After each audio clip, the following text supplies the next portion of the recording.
Episode 7, Return to Sender, What We Could Lose.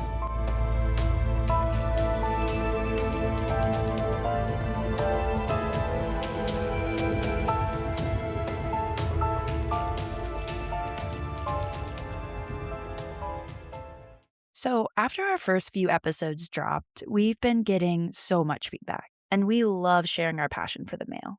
Please leave comments, email us, and if you're my great Aunt Kathy, absolutely please keep calling me about it. That's so sweet. But that's honestly the best part of doing this, getting to see what resonates with you guys. We're on socials, we're in the DMs, so keep those questions and comments coming. We actually read them, and one question in particular has shifted our episode plan and moved this topic from the end of the season to now. So we're hearing things like, okay, I get the history is interesting, but do we really need the post office anymore? And that's a really good question. Like, stamp prices keep going up, the post office reports losses, and we have email now. The skepticism there totally makes sense. We were planning to dive into this at the end of the season, but the more we thought about it, the more we realized we need to address it now. Because as we keep building this historical foundation, we want to be really clear about something. The only way to save institutions, any institution, in a form where they actually serve us, the people, and not just corporations, is to be fiercely critical of them, to push for real reform, to demand that they work for us. So this episode isn't about defending the post office as it is. It's about showing what we'd actually lose if it disappeared, and then asking who benefits from that loss. Because when we started researching, we thought we'd find some nice stories about helpful mail carriers and maybe some stats about rural delivery. And instead, we found veterans going into withdrawal waiting for prescriptions, democracy hinging on ballot delivery, small businesses that literally cannot exist without the post office rates, a $1.9 trillion economy that collapses without it. We found that 87% to 92% of the post office's losses between 2007 and 2016 came from a single law that required them to pre-fund retiree healthcare for 75 years into the future for workers not born yet. That's not a business failing, that's sabotage. So we're going to answer that question. Do we still need the post office? And by the end, you'll see why the real question isn't whether we need it. The question is, who has been working so hard to convince us that we don't? And what they stand to gain when it's gone. I'm Aileen. I'm Maia, and this is People of Agency.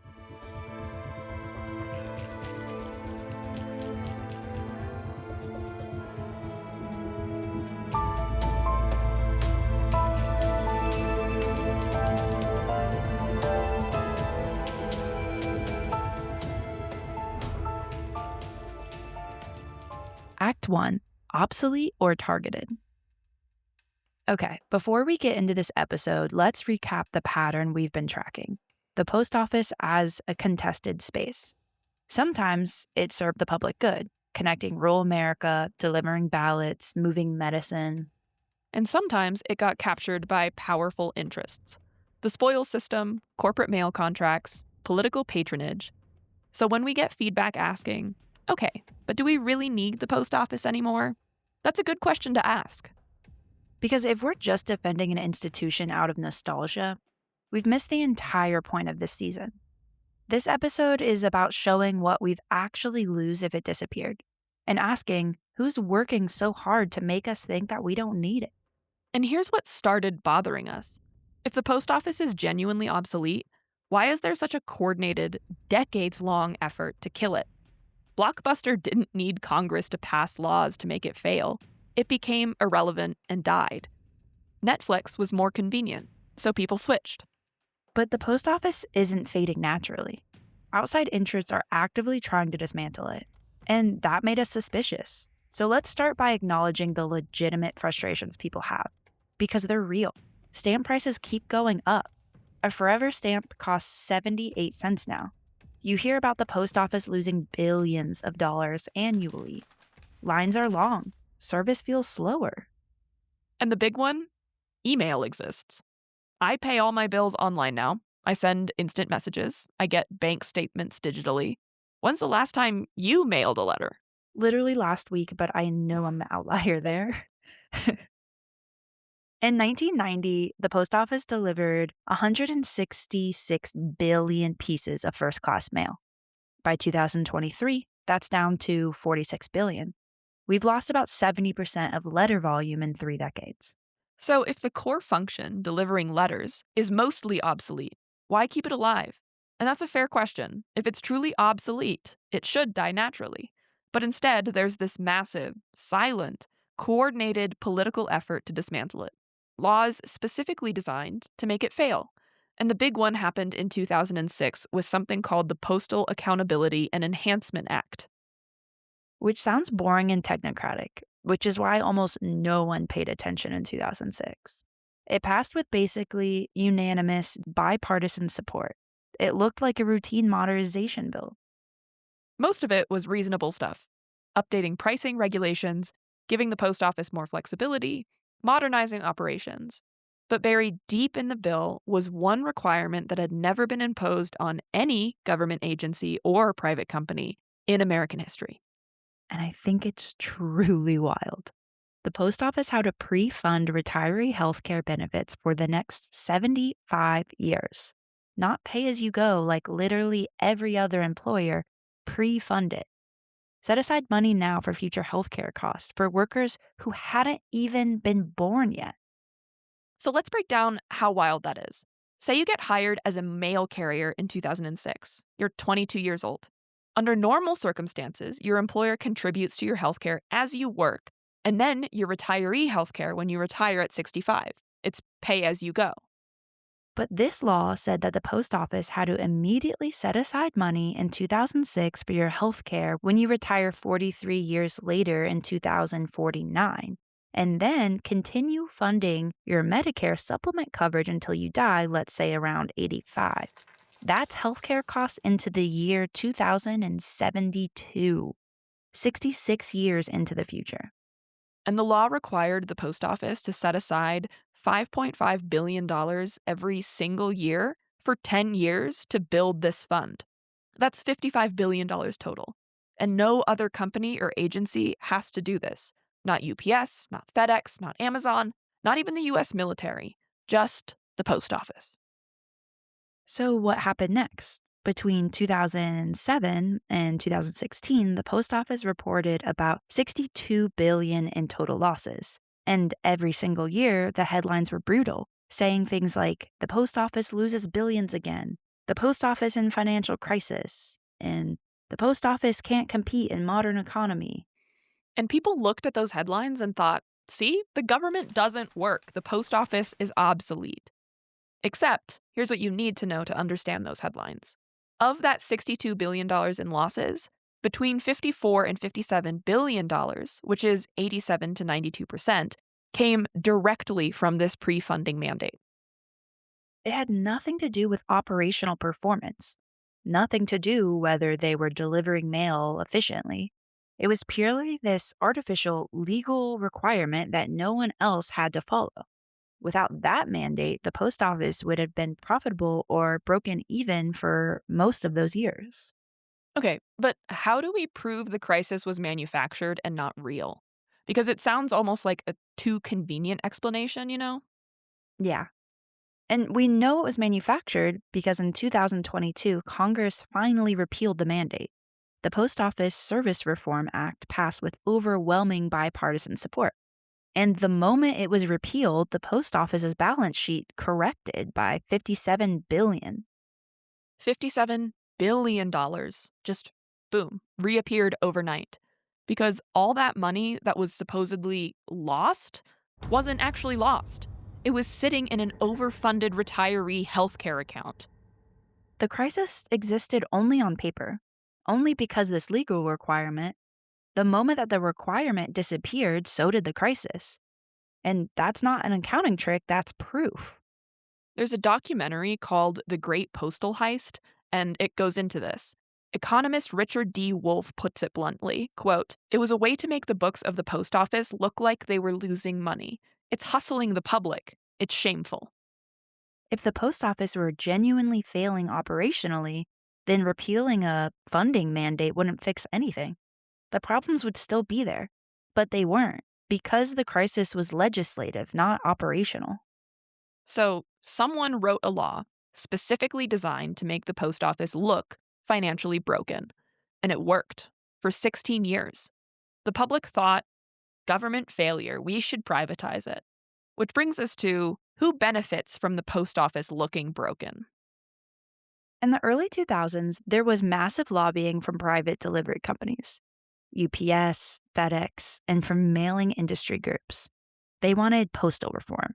Their argument was that the post office had an unfair competitive advantage because it didn't have to turn a profit. And here's something most people don't realize. But you do because you listen to this podcast. The post office receives zero regular taxpayer funding for daily operations. None. Since 1982, it's been entirely self-funded through stamp sales and services. When you buy a stamp, that pays for mail delivery. Your taxes don't. So it's already operating like a business, funding itself entirely through revenue. But it also has a universal service obligation. It's legally required to deliver to every address in America, 6 days a week at uniform prices, whether that address is a Manhattan high-rise or a cabin in rural Alaska that's only accessible by bush plane. And no business would accept those terms. A private company cherry picks the profitable routes and abandons everything else. That's how you maximize profit. But the post office can't do that. It has to operate like a business, but still serve everyone regardless of profit. That's the impossible bind. Private companies were arguing that this was unfair competition, even though the post office was doing the deliveries that they didn't want to do. They wanted the post office weakened. They wanted it to raise prices, which would make their own services look more competitive. They wanted it to cut service, which would open up markets for them. And ideally, they wanted parts of it privatized. Sell off the profitable urban routes and let the government keep the expensive rural obligations. And the pre-funding mandate accomplished that exactly. It created 16 years of financial crisis headlines. It made the post office look like a failing business. It built public support for privatization. We can't prove that every single member of Congress who voted for it understood what they were doing. A lot of them probably didn't even read the bill. But the people who wrote it, the lobbyists who pushed for it, they knew exactly what they were doing. Create a crisis, then use that crisis to justify dismantling a public service. And that crisis narrative is still working today.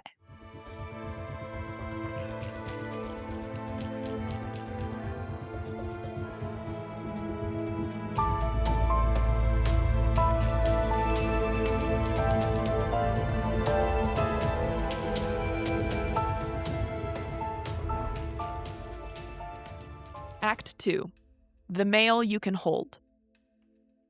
Okay, so we've established that the financial crisis was manufactured. But there's another argument I hear a lot. Even if the post office isn't broken, isn't it just obsolete? Like, I text my boyfriend, I video call my mom.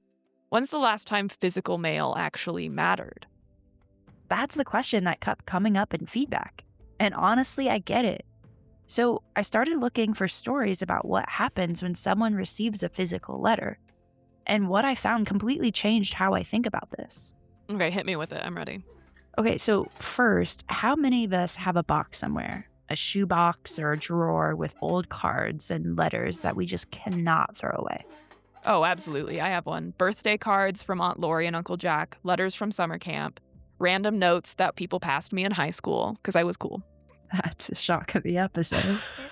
No, but exactly. You can't do that with text. You can't put a text message in a box and rediscover it 20 years later. It's physical. And the fact that they touched it and spent time with it and thinking of you specifically, that's the whole point. It's funny it feels like an ancient thing, but there's actual neuroscience behind why this form of connection matters. Physical mail requires 21% less cognitive effort to process than digital media. Wait, explain that, because it feels like less cognitive effort would make it less memorable. Right? But that's the opposite. When you're scrolling through your phone, your brain is constantly filtering competing inputs, notifications, other apps, the fact that you're also half watching TV. But when you hold a physical letter, there's just the letter. One thing, your brain can focus all of its processing power on it, which means it sinks in deeper. Okay, so the post office is just trying to save me from myself and my chronic inability to focus on one screen. I mean, essentially, yeah. A letter is a physical intervention against doom scrolling, and the data backs this up in ways that are kind of wild. Physical mail triggers a 20% higher motivation response than digital messages. People engage with physical mail longer. Studies show that they spend more time reading a physical letter than an email with the same content. And here's the kicker. Brand recall is substantially higher with physical mail than digital advertising. One study found that physical mail produced a 70% higher brand recall than digital ads. Your brain literally remembers it better because you physically handled it. And it's not just memory. Physical mail activates multiple sensory pathways simultaneously. Touch, sight, and even smell if there's perfume on it. I just got a sampler from Sephora that had all the little scratch and sniff moments. The weight of the paper is something that you're feeling, the texture of the envelope, the sound it makes when you open it, all of that creates a richer sensory experience that gets encoded in your brain differently than staring at a screen does. So all those physical details, the texture, the weight, and even the sound of tearing open an envelope, those aren't just nice atmospheric touches. They're actually changing how your brain processes and remembers the information. Exactly. Your brain is processing multiple layers of information at once. And because physical mail is tangible, it has permanence. You can revisit it, put it in a box, find it 20 years later. Digital messages get buried in inboxes or sent to the cloud and forgotten or deleted. Physical letters become artifacts. The researchers describe all of this as leaving a deeper footprint in the brain.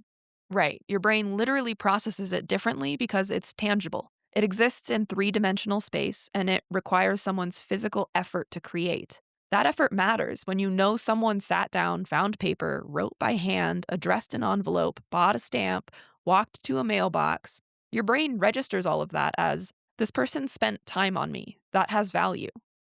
There's this psychologist at UNC, Sarah Algo, who explains why this effort matters. She said, a letter shows this person was thinking about me and took time to actually put pen to paper. As humans, we want to feel valued and loved and respected. And a letter signals that. Sending a text takes 3 seconds. Writing a letter, finding an envelope, buying a stamp, walking to a mailbox, that's someone choosing to spend time with you.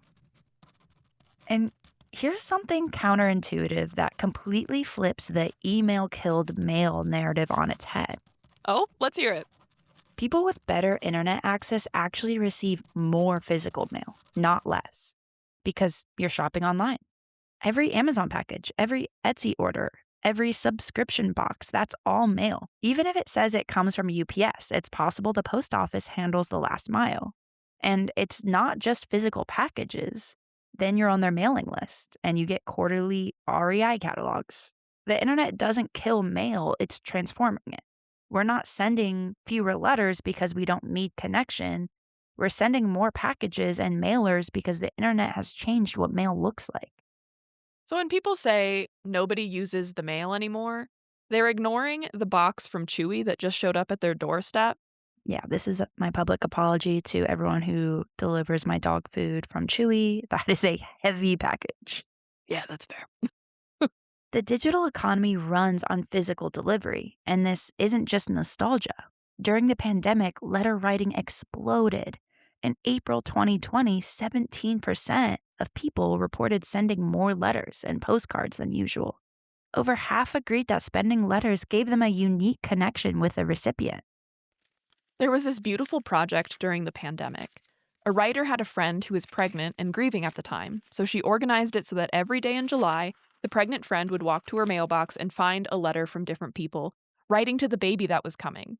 The writer said, quote, every day my friend, huge with baby, murky with grief, got to walk outside to her mailbox and find inside a treasure, a future time capsule. That actually chokes me up. It's really sweet. People turn to letter writing when everything else felt uncertain because it's tangible, it's slow. It requires you to sit with your thoughts in a way that texting doesn't. And this isn't a new insight. Back in 1907, Postmaster General George Meyer said something fascinating. Quote, medical men have said that already the establishment of the rural service is having its effect upon the mentality of our country patrons, and because of it, insanity is on the decrease. They were tracking mental health improvements from mail delivery over a century ago. They understood that isolation makes people sick, and connection, even through letters, helps people stay sane, literally. So when we talk about the loneliness epidemic now, we're rediscovering something the post office knew over a century ago. And the research backs this up. Dr. James Pennebaker at University of Texas showed that writing about emotional experiences just 15 minutes a day led to improved immune function, fewer stress-related doctor visits, and better emotional well-being. Writing actually affects your physical health. The American Psychological Association says letter writing enhances emotional regulation, reduces rumination, that repetitive negative thinking that worsens depression and anxiety. It's so genuinely therapeutic. And people are still doing this now, not just during the pandemic. There's a whole thriving subculture of pen pals on Reddit and Instagram. There's a woman named Hannah who connected with someone named Molly through Instagram. They've been writing for over a year. Molly says, Hannah is definitely my closest friend, even though we live 3,123 miles apart, even though we've never met. And they've never met in person? Never, not once. Their entire friendship exists through letters. And there are services now that match pen pals monthly. There's International Correspondence Writing Month, InCoWriMo, where people commit to writing letters in February. If any of you out there are part of this letter writing community, or if you've done InCoWriMo, we'd love to hear your story. Why did you start? So, this isn't a dying art. People are actively choosing to do this because it fills something that digital communication doesn't. A woman who writes to an Amish pen pal in Missouri says, quote, writing by hand is more intimate and provides a sense of closeness not possible on the keyboard. Opening the mailbox and seeing a handwritten letter adds an extra ray of sunshine to my day. And I think we need that right now. Everything feels so bad and overwhelming. We're all doom scrolling, getting into fights on Twitter, feeling isolated even though we're connected online. We're experiencing an epidemic of loneliness despite being more digitally connected than ever. Research shows that pen pal friendships ease loneliness, which decreases risk of diabetes, heart attacks, and strokes. Creating and maintaining real friendships is literally good for your health. So, when we talk about whether we need the post office, we're not just talking about whether email can replace letters. We're talking about whether we're okay losing the few physical, tangible connections we have left that can't be replaced digitally. And honestly, I think we need more letters. Not to save the post office, although that would be a nice side effect, but to save ourselves, to feel less isolated, to slow down, and to sit with our thoughts long enough to actually write them down. To give someone the gift of anticipation, that feeling of walking to the mailbox and finding something real, something someone made for you. A letter to a long distance friend, to your mom, to your friend down the street, who you text all the time but never actually tell how much they truly mean to you. Because the world feels chaotic and terrible, and we're all just adrift. And maybe part of the antidote is slowing down long enough to write to someone. I'm thinking about you. You matter to me, and here's what happened in my life. That feels revolutionary right now. It does. And it's not just being anti technology, it's about recognizing that some things, connection, vulnerability, permanence, need more than a text can give. But let's talk about who genuinely depends on the post office for things that are even more urgent, things like staying alive. And that's what we're getting into next.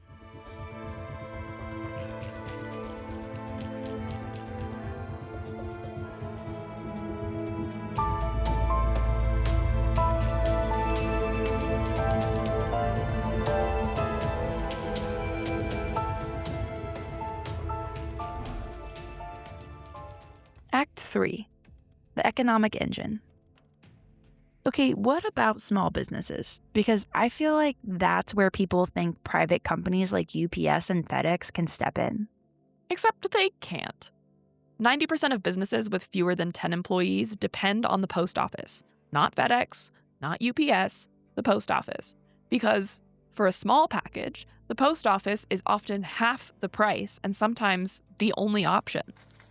Let's walk through those numbers. For a 12-ounce package coast to coast, the post office first class costs you about $4 to $5. UPS or FedEx, for the same exact package, $9 to $12. For a 1-pound book via media mail, the post office charges $3.19 as of this recording in December 2025. That same book via UPS ground, about $10. That's 68% cheaper through the post office. And yes, rates change, but the gap stays consistent. The post office is dramatically cheaper for lightweight packages.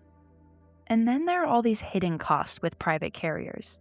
UPS and FedEx charge $4 to $5 residential surcharges, plus $3 to $6 extended delivery area fees for rural zones, plus fuel surcharges that can increase the cost by 30% or more. The post office charges none of these. So the advertised price with UPS or FedEx is never actually the price you pay. And here's the thing people don't realize. The post office being cheap isn't just good for customers. It's actually the only thing that keeps UPS and FedEx from becoming more expensive and charging whatever they want. Competition keeps prices down. If the post office disappears tomorrow, what's stopping UPS and FedEx from doubling their rates? They're already the expensive option. Without the post office in the market, they have zero incentive to keep prices reasonable. So everyone who says, let's just let private companies handle it, would be paying twice as much for shipping at minimum. And small businesses would get crushed. They can't absorb those costs the way Amazon can. But this isn't just about individual small businesses. The post office is the core of a $1.9 trillion mailing industry. Let me say that again. 1.9 trillion with a T. This industry employs millions of people across printing, paper manufacturing, fulfillment centers, direct marketing, graphic design, envelope production, and catalog creation, and more. The entire supply chain depends on the post office existing. My grandpa owned a printing shop. No, that's so cool. So if the post office disappeared, that entire ecosystem collapses or consolidates into whatever private carriers decide to charge. And suddenly all those jobs, all those businesses, they're either gone or they're paying exponentially more just to survive. And a huge chunk of post office revenue comes from advertising mail, what people call junk mail. And I know everyone complains about it, but it's actually how the post office stays financially viable while also delivering to rural Alaska and veterans' prescriptions. Advertising mail subsidizes the universal service. That's so important. And I can tell you from personal experience, it's how campaigns and advocacy organizations reach voters affordably. In my work, I've designed and sent out thousands of campaign mailers. For local county council races or a ballot initiative, you can't afford broadcast TV ads or digital ad buys that compete with corporate budgets. But you can afford to print postcards and mail them to every household in your district. That's the post office leveling the playing field. So, direct mail isn't just revenue for the post office. It's democracy in action. It's how small campaigns compete with big money. It's how local restaurants send coupons to the neighborhood. And it's how startups test markets without venture capital.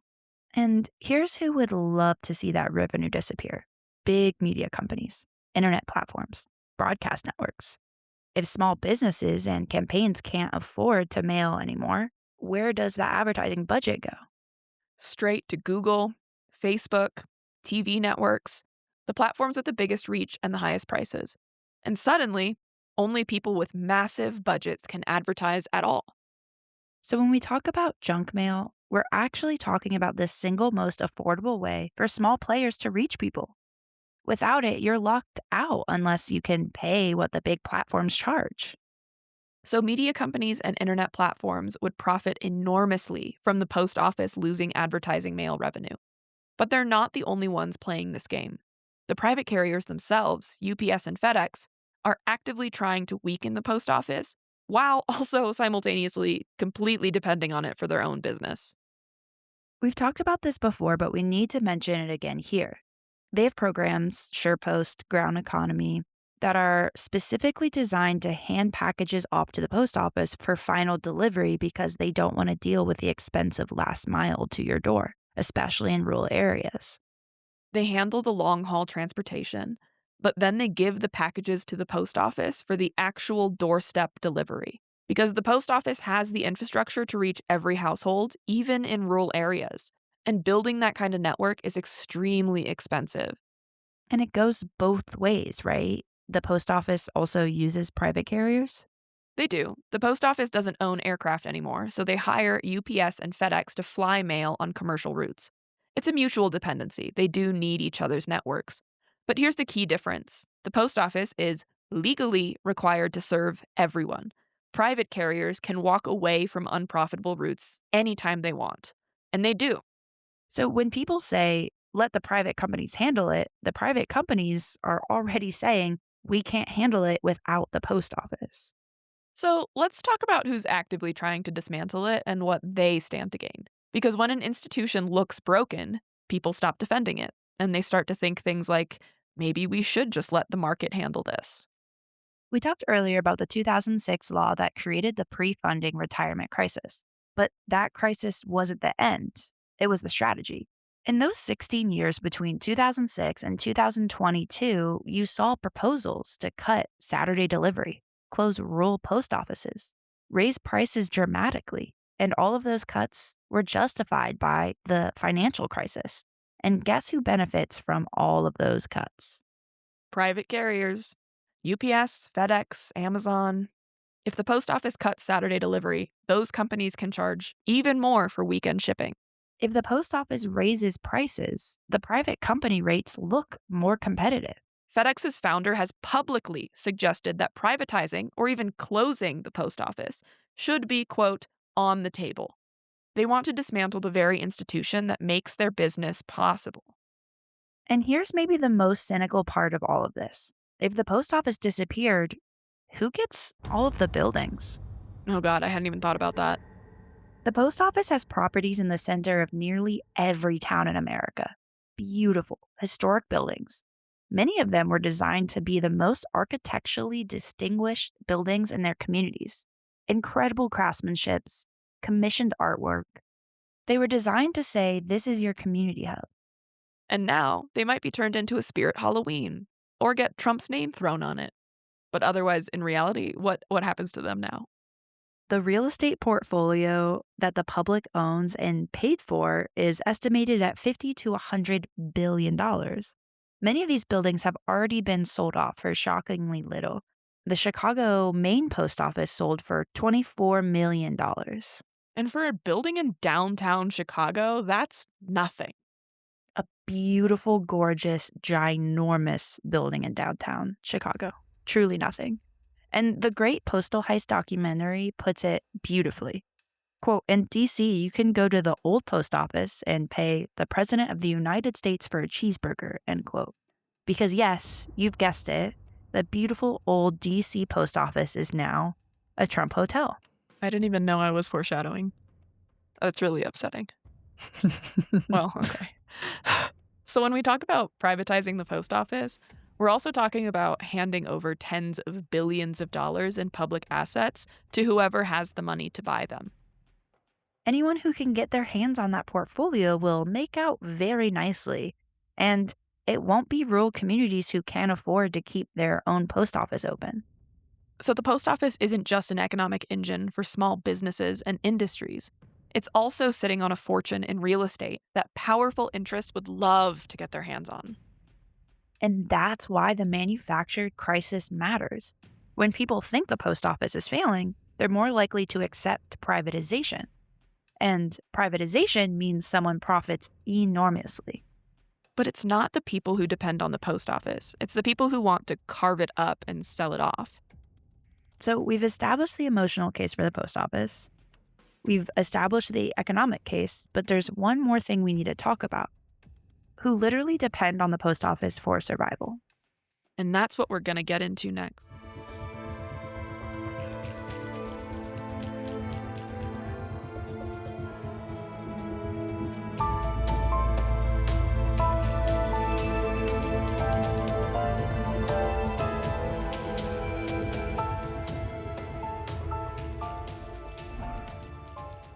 Act 4.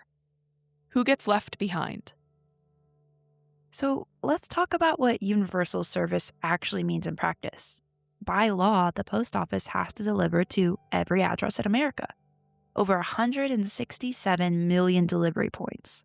A first-class stamp costs the same whether you're mailing a letter across town or to the most remote village in Alaska. And no other company does this. Private carriers like FedEx and UPS apply what they call delivery area surcharges to unprofitable areas. 97% of low-density zip codes get hit with these charges. What counts as low density? An average of 21 people per square mile. So if you live in rural America, FedEx is basically like, sorry, that costs extra. And here's the thing about all of the email we supposedly don't need the post office for. 22% of rural households don't have reliable broadband access. For them, just go online isn't an option. So when we say the post office is obsolete, we don't need it, they're speaking from digital privilege. They have reliable internet, smartphones, online banking. They imagine that if they don't rely on the post office, then nobody does. But the question isn't, do I personally need it? It should be, do my fellow citizens need it? And am I okay with them losing access just because I don't use it? And the post office has more retail locations than all Starbucks, McDonald's, and Walgreens locations in America combined. In many rural counties, it's literally the only service within dozens of miles. So when we talk about closing post offices to save money, they're talking about cutting off entire communities from any kind of federal service. There's a Wyoming carrier named Tebra Morris who drives nearly 300 miles per day. She goes through a vehicle every couple of years just from this amount of driving. 300 miles per day? Yeah, every single day. And during a blizzard that basically erased the town of Jeffrey City, she called ahead to residents and said, "I'm coming through." When she got there, people were waiting in the parking lot of the local bar on pickup trucks, four-wheelers, and snowmobiles just to get their mail. Why would she drive through a blizzard like that? Why not just say we'll deliver when the road's clear? Because for a lot of these people, the mail isn't optional. It's medicine, it's social security checks, it's connection to the outside world. Okay, but what about places that literally don't have any roads? Like in Alaska. Over 180 Alaska communities are accessible only by air year-round. More than 80% of Alaska's cities and villages can't be reached by roads at all. So if you live in Circle, Alaska, population 100, and you need prescription medication, your only option is the mail plane. Last year, 87.5 million pounds of what's called bypass mail was delivered to remote Alaska villages. Food, medicine, supplies to communities with no roads. Ann Corey, who lives on a homestead in Lake Clark, wrote, quote, "In Alaska, especially in Bush, Alaska, the United States Postal Service is as essential as a freezer full of salmon for the winter." And Congressman Gary Connolly put it perfectly. If you privatize the Postal Service, there's not a piece of mail that could be delivered in Alaska for any kind of reasonable price. Because no private company would take that contract. It's not profitable. It never will be profitable. But it is necessary. And that's the entire point of universal service. Some things are worth doing even if they lose money. Okay, so rural America needs the post office, but there's another group that depends on it urgently, and that's veterans. And this one gets really dark fast. The VA mail order pharmacy system processes about 120 million prescriptions per year. Every single workday, more than 330,000 veterans receive a prescription package in the mail. 80% of all VA outpatient prescriptions are delivered by mail, and 90% of those packages ship via post office. So if the post office has delays, veterans don't get their medication. And that's exactly what happened. Let me tell you about Jan Stowe. She's a Vietnam-era nurse in Michigan with chronic back pain. She's dependent on diazepam for muscle spasms. In August 2020, her medication was delayed from the usual 3 to 5 days to 11 to 12 days. Which is only a week delay, and I feel like I want to believe that it won't be catastrophic. Yeah, she told NBC News about her experience. Quote, I was jittery, I was anxious, I wasn't able to concentrate, I was pacing, I was feeling nauseous, I was sweating. It was all of the symptoms, end quote. She went into withdrawal from a medication she's supposed to have consistent access to. And her plea was, quote, we've just got to get the Postal Service funded because so many people do rely on it for their medication. Without it, people are going to die, end quote. And there are other veterans with stories like this. Ray Carolyn is an Air Force veteran in Indiana. He says, quote, those drugs are pretty important to me. They keep me alive. And on one occasion, I had to drive 60 miles to go over to the VA hospital because I hadn't received some heart medicine. 60 miles for heart medicine he should have gotten in the mail. And I mean, this is making me furious because I can just walk down to my local King Soopers pharmacy and grab my medication. These people who served the country and we can't get them their medication on time? It's outrageous. And this is with the post office. I can't imagine what a catastrophic event it would be if the post office goes away. Veterans advocates have been screaming about this. Dr. Max Cooper, an Afghanistan war veteran and physician, worked shifts where veterans were in psychiatric crises because they couldn't get their antidepressants or anti-anxiety medications. He says, quote, this is just one more way to prevent these folks from getting the drugs that they so critically need. That means more veterans are going to have heart attacks, strokes, and die early, their lives full of unneeded suffering. Okay, so rural America needs the post office. Veterans need the post office. Who else? Democracy itself. We talked earlier about how helpful campaign mailers are for campaigns, especially small budget campaigns. But we also need to talk about vote by mail. In 2024, nearly 1 in 3 Americans voted by mail. And that's not a small thing. That's fundamental to how our democracy actually functions now. And not everyone can just go vote in person. Nearly 40% of voters over 65 use mail-in voting, and disabled voters experience difficulty voting at a rate 3 times higher than able-bodied voters. A 2022 audit found that only 12% of Detroit polling places offered all 4 legally required accessibility features. 12%. That's absurd. Michelle Bishop from the National Disability Right Network says, making the system work for everyone means having a menu of options. There will never be a one-size-fits-all voting solution. So mail-in voting isn't replacing in-person voting. It's providing access to people who can't physically get to a polling place. And then there's rural voters. Half of rural country polling places serve areas greater than 62 square miles. Compare that to urban polling places where half serve areas less than 2 square miles. So if you live in a rural area, your polling place could be dozens of miles away. And research shows that each additional mile to a polling place can reduce turnout by up to 1 percentage point, which is huge. Yeah. In 2022, residents of Kaktovik, Alaska, population 189, couldn't vote at all because the state failed to staff their polling site. An entire town was disenfranchised because nobody ran the polling place. And then there are Native American communities. Many reservations don't receive full mail coverage, and states often reject registration forms without physical addresses, even though many reservation residents rely on P.O. boxes. The Navajo Nation stretches 27,000 square miles across 3 states, but fewer than 500 of its 60,000-plus structures have formal street addresses. O.J. Simmons from 4 Directions says, quote, for people in Scottsdale to go to the post office is like taking a round of golf. People on the Navajo reservation, it's running a marathon and a half, over 38 miles. That is a stark comparison. And when post offices on the Pine Ridge Reservation in South Dakota were threatened with closure, a community member named Victoria McGaw said, for those who have transportation, this will be an extreme hardship. For those who do not have transportation, this will be an impossibility. Yikes. So we're talking about people who are already marginalized being cut off completely if the post office closes rural locations. And this isn't hypothetical. When countries privatize their postal service, that's exactly what happens. The UK privatized Royal Mail in 2013.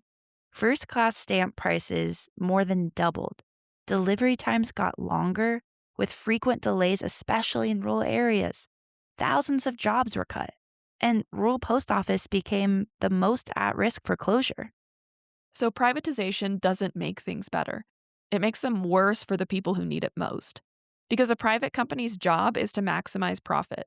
And rural delivery, veteran prescriptions, accessible voting, none of that is profitable. And there's one more thing the post office provides that you can't put a price on: community care. There's a carrier named Kayla Barrage in New Hampshire who noticed mail piling up for 4 days at an elderly woman's home. The car was still in the driveway. She had a gut feeling and requested a wellness check. And? The police found the woman, in her 80s, trapped on her bedroom floor under fallen artwork for at least 3 days, suffering from hypothermia and dehydration.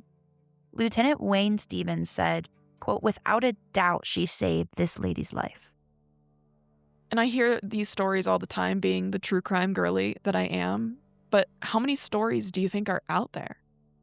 Hundreds, easily hundreds, probably thousands. Ivan Chrysostomo in Sacramento saved a 16-year-old girl from sex trafficking. He found her crying after she escaped her captors and let her sit safely in his postal truck until deputies arrived. I mean, these are basically first responders. They're the neighborhood's eyes and ears, but not in like the government surveillance are all pigeons kind of way. More of the safety check community care way. They're the only people required to come to every single house every day. They're the backbone of some communities. That's exactly what they are. And you can't automate that. You can't replace that with drones or algorithms. There's a folklorist named Emily Hilliard who did research at the Library of Congress. She found that, quote, "the specific conditions of rural carriers' work create consistent interactions with and intimate knowledge of the same people in one place," meaning that rural carriers function as care workers in their communities, providing services that could not be replicated by more mechanized or drone delivery. So when we talk about saving the post office, we're not just talking about the mail. We're talking about this entire invisible safety net. Right, and that's what gets erased in the conversation about efficiency and profitability. Because, yeah, maybe a private company could deliver packages cheaper in cities, but their drivers aren't assigned to do checks on customers. They're not given the time or the mandate to notice when something's wrong. A UPS driver might be a wonderful person who would help in a crisis, but they're measured on speed and efficiency, not on community relationships. If they stop to check on someone, they fall behind quota. The system doesn't reward care work. It can't, because care isn't profitable. And that's the difference between a service and a business. A business asks, is this profitable? A service asks, is this necessary?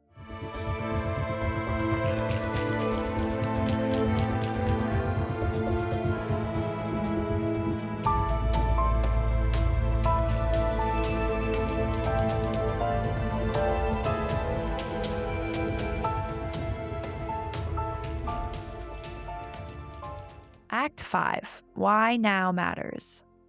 So here's the pattern we keep seeing. Starve a public service of funding, point to its struggles as proof that it doesn't work, and then privatize it and hand the profits to corporations. It happened with prisons. It's happening with schools. And they're trying to do it with the post office. Except this time, the evidence is so clear. We've shown you the manufactured crisis, the emotional connections that can't be replaced, the massive economic engine, and the people who literally depend on it to survive. The $57 billion that magically reappeared when they repealed the funding mandate. And that should make us suspicious. Because when an institution looks broken, people stop defending it. They start to think maybe we should just let the market handle this. But the post office hasn't received regular taxpayer funding since 1982. Now, to be accurate, during COVID, they did get some federal funding to cover extraordinary costs, but so did everyone. Airlines got monies for not flying. Restaurants got money for not operating. They deserved that money, they should have gotten that money, but the post office got money while delivering for the nation every single day during a crisis. They also got a one-time appropriation to replace their fleet of 30-year-old vehicles. But day-to-day operations, that's entirely self-funded. So when people are frustrated about stamp prices going up, it's worth understanding what those prices actually pay for. You're not subsidizing it with your taxes. Stamps are the only way the post office funds regular operations. And those prices are doing double duty, covering the cost of universal service, delivering to every address in America at the same rate, while also keeping UPS and FedEx prices in check. Without the post office in the market, private carriers would have zero reason to keep their rates affordable. Right, and at 78 cents, the US has cheaper stamps than Canada, Germany, the UK, and most developed countries. We're actually getting a bargain for universal service and competitive pressure on private carriers. I mean, don't tell the lobbyists that, Aileen. You'll hurt their feelings, and they also might raise the rates up on us. Dude, seriously though. So when we talk about the cost of the post office, we need to be honest about what that cost is buying. Veterans' prescriptions delivered on time, rural communities staying connected, democracy for people who can't physically get to a polling place, small businesses competing nationally, and that invisible safety net, mail carriers who check on elderly neighbors who notice when something's wrong, who saves lives. None of that is profitable. None of that makes money. But all of it is essential. But if we let powerful interests dismantle it, the people who get hurt are the ones who can't fight back. Rural communities, veterans, the elderly, people who are disabled. Small businesses owners who don't have the leverage to negotiate with FedEx. The people the post office was created to serve in the first place. The post office's purpose was never profit. It was connection, service, shrinking the world so we could reach each other faster.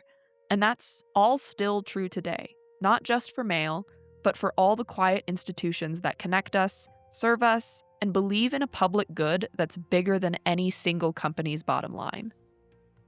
So, next time you see a mail carrier, remember, they're not just delivering packages, they're delivering democracy, healthcare, connection, and care to every corner of America. The mail must go through. That motto was born in struggle, and it's still true today. We've heard a lot of stories, but if you have a story about a mail carrier who saved your day or life, send it to us. If you love personal mail, tell us why. Next episode, we're jumping back into the history and into one of the wildest decades of the Postal Service. We're talking about the moment when the mail savings accounts became more trusted than banks. 855 Black women sorting millions of pieces of mail in rat-infested European warehouses during World War II. Gleaming new post offices rising across Depression-era America as crown jewels of their communities. And then, just a few years later, some of those same federal jobs becoming targets of FBI investigations during the McCarthy era. It's federal employment both as salvation and a weapon. Infrastructure as both community anchor and a political tool, all in one episode. Thanks for listening to People of Agency. See you next time. Bow, bow, bow, bow. Wow.